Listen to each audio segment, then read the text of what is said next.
My dad was one of the most handy persons I've ever known. He was both a mechanic, not a mechanic, a maintenance person, welder, could put anything together. And one of my favorite Christmas gifts was this um, little automobile. Now, this wasn't when back in the day when they had battery operated ones. These were just pedal type things that you could drive. But it was so cool. It was, like I said, it was probably my favorite thing to do outside. And so what I found out after some years afterwards is that what my dad had done was he noticed a neighbor of ours that was throwing away two different types of cars like this, where one the back end was messed up and one the front end was messed up. And like I said, my dad was this really wonderful welder, and he took those two and put them together as this beautiful, lovely Christmas gift for me. And it was the coolest thing to be. And it made, you think about all the gifts you get that you buy at a store. And this one, this one made a big difference, and it was by his love, not by, I don't think he paid for anything for these cars, but yet it was this wonderful creation he did for me, and I will never forget that. It was such a wonderful Christmas gift. This is Gina And this is Don. with Focused Healthy Family, and this is podcast number 147.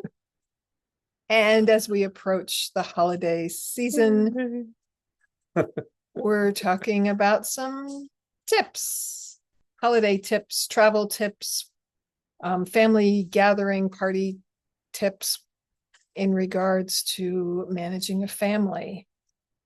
Well, the one I always like is the traveling one of, so we've been through many different traveling, going different places for holidays and all.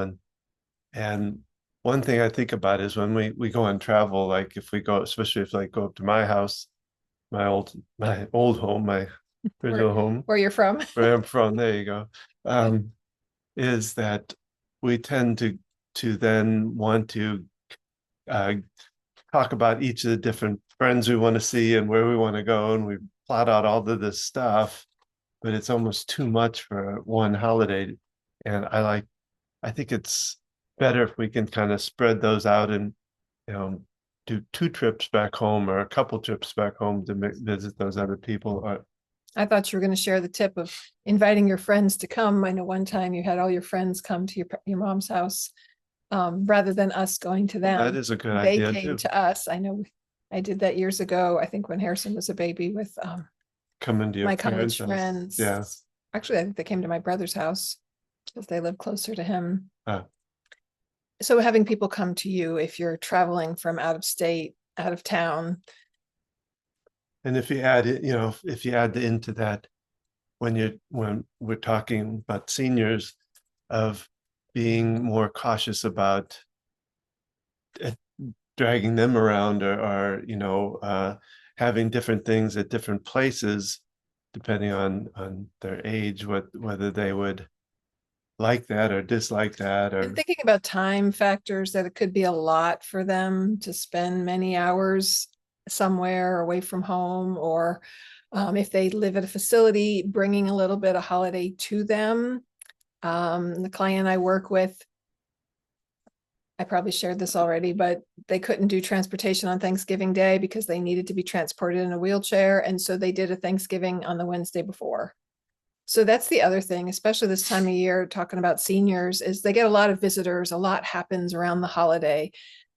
So thinking about other days when there's less visitors, when there's less people around, it's great if you don't have family nearby to go visit some seniors. There's plenty of people at facilities who don't have family or friends in the area, don't have people coming to visit them. Just a quick little just traveling around to visit. If you like to sing, you could do caroling. If your kids want to make cards, that could be a fun treat. connecting with people who maybe don't have that opportunity for a lot of connections. Well, and I also like to think about the food, especially, being now that I work with a naturopathic doctor, I start to learn about foods and how important it is, and to think about how to cut things in half, how to watch what you're eating, even during the holidays when, I this morning had to work with one of my patients, and in their in their program, they're cut back on a lot of things they can eat, like sugars and things like that. So they have to really plan out well what they want to eat. And I always tell them that they can't have little fudges where a small slice of this and a small piece of that.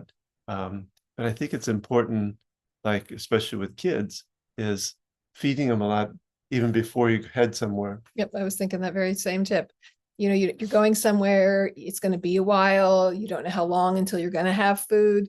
Feed them something healthy, something with some protein, some good nutrition before you go. And then, they can still eat when they're out, or you don't have to worry about them having enough to eat. Bringing snacks along while you're waiting, especially if you're going to a restaurant, that can be a long wait between ordering and waiting for the food to arrive. Having a little snack for them to have in the meantime, because kids who are over hungry, the behavior can Get a little out of hand. be challenging. And realizing hunger is a driving force of our behavior, and kind of planning ahead. Well, and that's it. And on the senior side of it, you have dietary issues that go on with them, and what to be aware of and what to think about Thinking before about food consistencies, if they have any swallowing deficits, can they handle, foods with nuts in them? Do they have to have thickened liquids when they're drinking? What things can you do to accommodate them? My dad's last weeks, I was making him smoothies because they were thick and he had to be on thickened liquids, and he drank those up with delight. And finding fun, yummy treats like that for your kids that you can still have nutrition in them. My smoothies have spinach, and they can have protein powder and chia seeds, and they can also have almond milk and even maybe creamer, or well, and a little bit of chocolate. They can have that. Frozen berries, which can be nice and sweet, frozen bananas. So thinking about yummy, fun treats. Also baking with your kids, making your own homemade treats. If we're going somewhere and we're baking treat, I used to do this, the kids were involved in theater and other things, where there'd be maybe a final day gathering and everyone brings something to share. I would make gluten-free cookies or something I knew my kids could eat. And I would always take a couple and set them aside, because if we're putting them out for everybody, I wanted to make sure they would have some. And that way you're sharing, you're participating in the activity, and you're making sure your kids get something that meets their dietary needs if they have special restrictions. You can do that as well with other potlucks and, other foods that you're bringing somewhere. Letting people know ahead of time if you have dietary issues or concerns, so that they can be aware. We've had some wonderful family who've really stepped up for us and accommodated our food challenges to help make it easier on us. I know when we've traveled, sometimes we just plan on going shopping so that we can purchase the foods that we know that we can eat. And realizing if your kids are acting funny, it could be a part of what foods they're consuming. And so really paying attention to that and giving some grace, allowing some space for maybe having something they don't normally have as a treat, but recognizing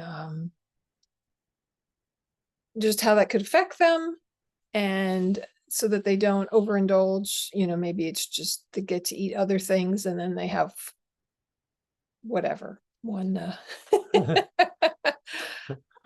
special item that it's not like 10 cookies, or it's, Well,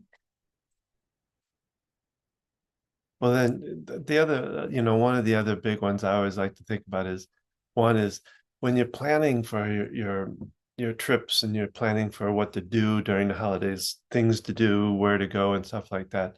Well, one is we always talked about with kids is getting them involved, not just planning it all for yourself or thinking about it just for you or your husband or whatever. Think about the whole family. What things do they want to do? What Yeah, might they you know, enjoy? get out on the internet and look at the different events and think about what's most important. You know, this time of year, one of the biggest things about holidays is getting together with family, not so much where it is or what it is, or even what day it necessarily is. It's about being around family, being around, getting the family together versus having to go here and there and all these different Well, places. and on that note, Zoom, FaceTime, the platforms now that your family would gather on Christmas Eve, and when we weren't able to get there, we would join in via Zoom for a That's little awesome. bit, and we'd have a chat with them, and they could go around, and we could talk to different people individually. We could see them, they could see us, and Yeah, hopefully we'll do that this year. I know our kids enjoyed that, and being able to connect with people at a distance, and even be able to see them and talk to them. And that can be a great thing for seniors too, making sure you have a large enough screen as well that they can see Yeah, to be able to connect, especially maybe seniors with dementia. It might be overwhelming to have a room full of people, but connecting individually. Like today, we're going to reach out to these grandkids, and today we're going to connect with this person. And also thinking about reaching out to people they haven't talked to in a while, old friends, family members, other people that you can connect with. I know for my dad's 80th birthday, we created a video, and we got his best friend from high school and college, who was his best man in his wedding, who doesn't do a whole lot with social media. And his daughter got him on. daughter helped him get on Zoom so that we could interview him and record a message along with family members and other people. And it was great putting that video together, which you pretty much did. And then we got to share it, for my dad on his birthday. That was a fun way to bring other people Yeah. To someone, even though, they weren't there in person.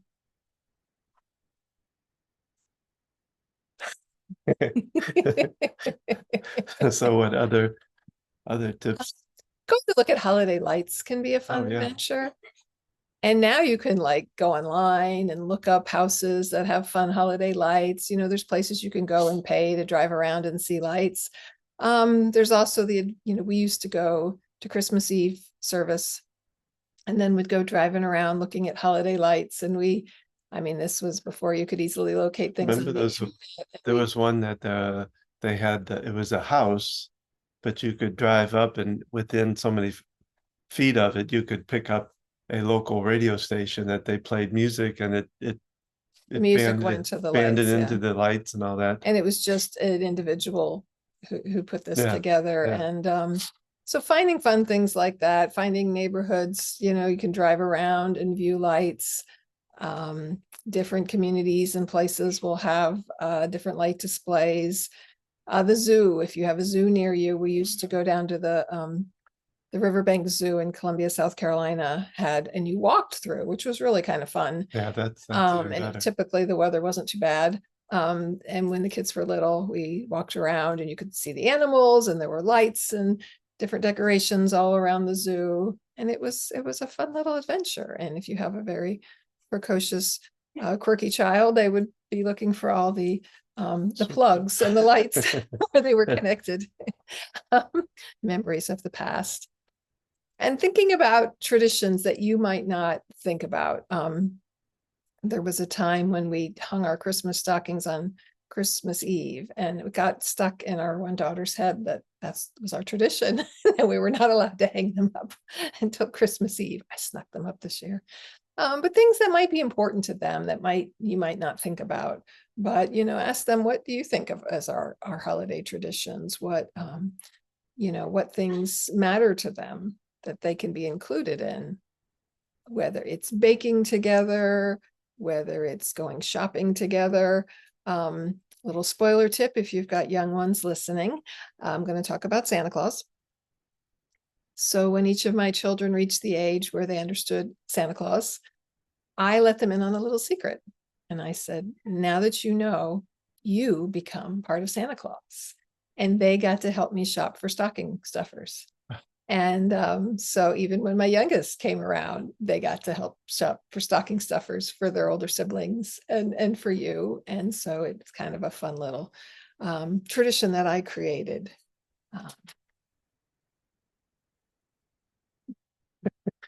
So what holiday traditions do you have? What new traditions? Maybe you've had some really challenging holiday seasons. What new thing can you start? What new just simple activity you can put into place? Maybe you have family members who work on holidays or different days, maybe you can pick a random, it's our Wednesday, wacky Wednesday, whatever. Create something special that you can do to have, like you said, thinking about what matters, family time, being able to connect, do activities that you enjoy with people, whether it's putting a puzzle together, playing a game, watching a favorite holiday movie. I don't know if this, I don't like to go on a negative side, but if you've lost somebody before this time, especially, even in like with your dad this year, is taking some time to think about them, to do maybe some traditions that they love to do. And just listening to everybody, letting people talk and understand what's going on and who they are and what's going on, about the loved one they lost. Sharing memories. Just an idea popped into my head as you're opening gifts, let's share a memory about Grandpa. Yeah. And let's all take turns doing this. As a way to bring that family member there and their presence. And that can be difficult if it's, losing someone unexpectedly, very quickly, at a younger age than you typically think of someone passing. Yeah, I just heard today about one of my aunts passing, and it brings back memories, and I actually have a video I can share about that I'm going to share with my family about it. But yeah, just living the memory of that person and bring it back into your heart and bring it back into your family, I think is important. Mm-hmm. And like you said, taking into account different people's needs, their challenges. I remember years ago, we went to a holiday meal at our church, and it was like at 2 p.m. And our youngest was probably 3 or 4, and he wasn't eating. And someone was talking about, I don't know, someone made some comment about him. And we realized kind of after the fact, he doesn't normally eat at 2:00. No. And, this was not a mealtime for him. So, no wonder he wasn't hungry. And I'm sure we had to feed him something around noon because he was used to eating then. And so kind of thinking about that, we often do meal times kind of different than our typical times that we eat. And that can affect people, especially people. And you see this with seniors, and you see this with kids, especially kids that are neurodivergent, very used to those routines, and doing things outside of those routines can be really distressing. And we don't realize how many things can be outside the routine. They're now out of school. They're now not, doing their activities that they're used to. And now you're changing their meal times as well. And so it can be really disruptive to the system. And so finding a way to kind of help minimize those disruptions. And well, it's setting expectations for holidays, both travel time, gift time, all that kind of stuff, getting it ahead of time so that you don't run into that kind of scenario where they're stuck. And understanding, like you were saying, if the times are different, make sure that they understand that and know how to deal with it and help them to deal with coping strategies. I was gonna say, we didn't even really talk a whole lot about conversation and communication yet, but I know in our early years of marriage, when we would go to family, we would talk about our expectations about being around family. And what would we do if one of us got uncomfortable, or having a word to let each other know that we needed a minute, we needed to step aside. that things can bother us, can tag us, can kind of trigger us into negativity or just having a hard time, and being aware and checking in with each other, even just having okay, let's check in, let's see how things are going, let's check in on the kids, or how about for this period of time we're hanging out with my friends, can you keep tabs on the kids, and we go over to this person's house, kind of sharing that responsibility. Yeah, we still need that now. So all the different places and things we're going to do. Okay. He's making a joke because we're having Christmas right here. Yes. And because we're not celebrating with my family until late January, my mom will come over Christmas, son and his partner, they'll come, and it'll be a small Christmas gathering. Yeah, but we've done those the last couple of years. We've had to travel the last couple of years. We went up to Raleigh twice. Yeah, so. And both of those were fairly intimate for us too, which was nice. Yeah, very intimate. Last Christmas, our daughter lived in a basement apartment. So there were 6 of us trying to eat dinner with no table. We brought the food. She didn't even have a regular kitchen. But yet we got together. Yeah. And that's what's important. We do Thanksmas a lot of times, or we do stuff even between Thanksgiving and Christmas, or even on either one of those. Lately it's been the week after Christmas. Got a son that works in retail, and so getting time off up until Christmas is next to impossible, and so having a time when you can get together and enjoy that time together.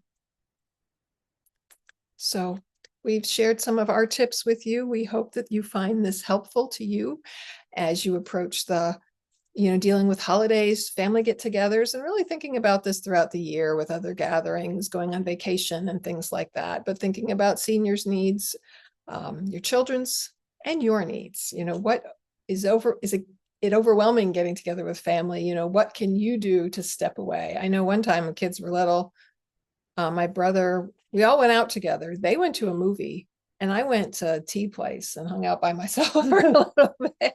And that was like a gift to me. So finding ways to incorporate that.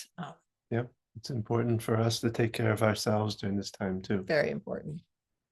So tune in every Thursday to hear our podcast. Check out our previous podcasts. Check out at focushealthyfamily.com, and you can find all the information there for us. Follow us on Facebook, on Instagram, on YouTube. Again, these podcasts are aired on YouTube as well as audio versions on anywhere you get your podcast. We'd love to hear from you. We'd love you to share with other people. Tell us what you've enjoyed hearing. Tell us what you want to hear more of, what's been helpful to you. And reach out to us if you want to seek our resources and ways that we can help you. Between Ask the OT and ways that I can help you navigate caring for a senior, and working on your own emotional toolkit, doing tapping with Don. Yeah, I do it about twice a month. I'll do each month. I'll do a session where we tap as a group, free, and like I said, can help bring down that anxiety that might be happening for you. Even if it's not Christmas, it can be anything.